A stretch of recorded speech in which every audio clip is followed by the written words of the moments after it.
Hey, this is the Homestead Livestock series, and in this episode I'm going to talk about hoof care for my goats and how I'm achieving it passively.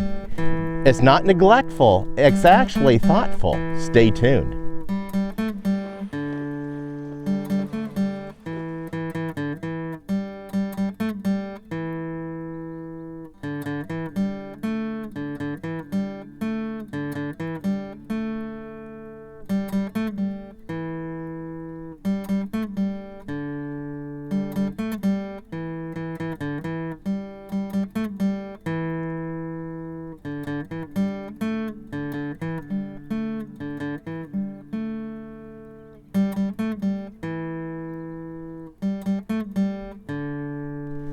Hello, welcome back to Pine Meadows Hobby Farm. I'm your host, Jerry Hansen. Yep, this is the Homestead Livestock series. If you notice and you watch my channel, you'll notice that I have several series on the homestead. It's all about homesteading, upkeeping, keeping up, building, having animals, livestock, even animal husbandry. And part of that is proper hoof care on the goats.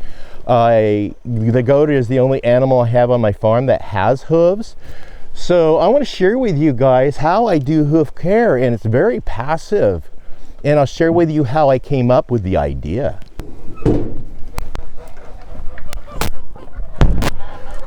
So two of the tools that I have in my goat hoof care treatment is a rasp and these really sharp clippers. And these are great for trimming off those hooves as they grow too long. Now, the reason why those hooves grow out and grow long is because the goats have no way of, or no method of honing them down like they would in nature. Let me explain. Hey girls. So this is their pasture, and then this is the boys' pasture.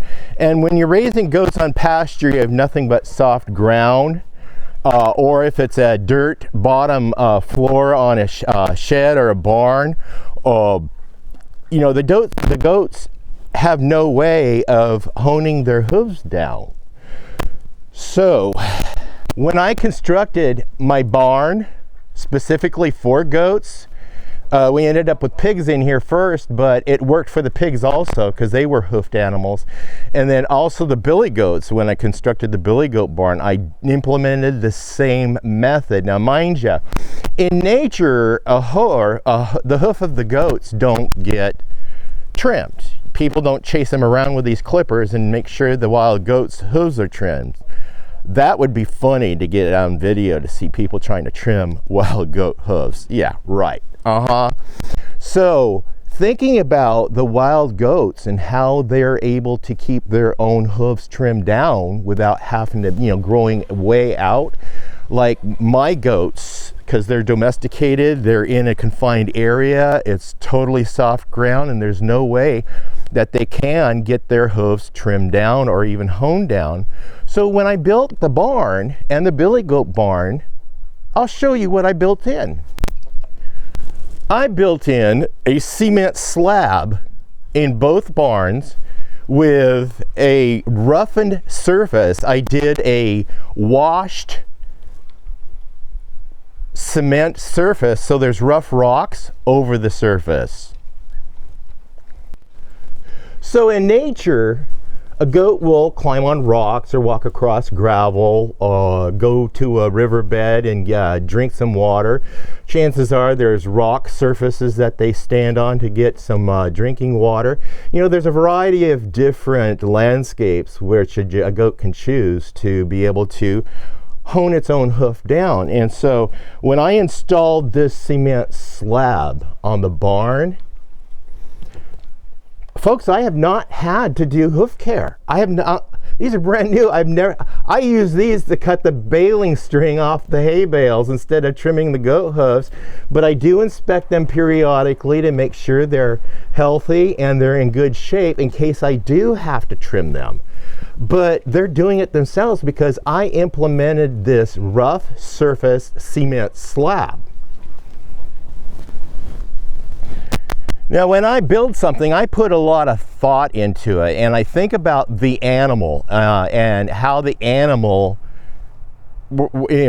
does it naturally in nature. And what can I do as a good farmer practicing good animal husbandry? What can I do to help accommodate them in a nice, clean, safe environment? Well, safe, I provide the fence. Clean and dry, I provide the shelter. And then, of course, the rough surface cement slab I provide. And I keep it cleaned and washed. I have that pressure washer. I keep it cleaned and washed. So it always gives them a surface to stand on and walk on. And if they paw on it, they're honing their own hooves down. These animals instinctively know what to do. And by the way, the girls broke into the billy goat pen and got themselves pregnant. Yeah, and then the billy goats broke out of the pen and continued the action. So both girls are pregnant in a month I did not want them to be, because now we have babies due around December 7th. Not a good time for goats. Usually they come in season right now, and this is when I want to breed them. So I have babies in April, May in more warmer climates. So now I'm going to have to really take care and install a camera up here on the barn and watch them for when they get ready to kid. Yeah, I'm going to, or what they call freshen. I'm going to go ahead and run up and make sure those babies are taken care of and they're nice and warm. No heaters though. I'm just going to make sure if I have to put them in my cage, my animal carrier, and put them in the greenhouse at night, yeah, they're going to be well taken care of. Anyway, that's it, my method of hoof care. I'm your host, Jerry Hansen. This is Pine Meadows Hobby Farm. I want to thank you guys for sharing this adventure with me. Hopefully you gleaned something from this, and hopefully I'm doing the right thing, because obviously I am doing the right thing, because their hooves, I haven't had to trim them yet, but I will keep an eye on them. Please stay tuned to more videos. You could do that by subscribing and clicking that bell icon. That'll alert you to new videos as I upload them. Give us a thumbs up, click that share button. Sharing my videos on your social media platforms helps us out. Remember, be safe and always be kind. We'll see you guys in my next adventure. Bye-bye now.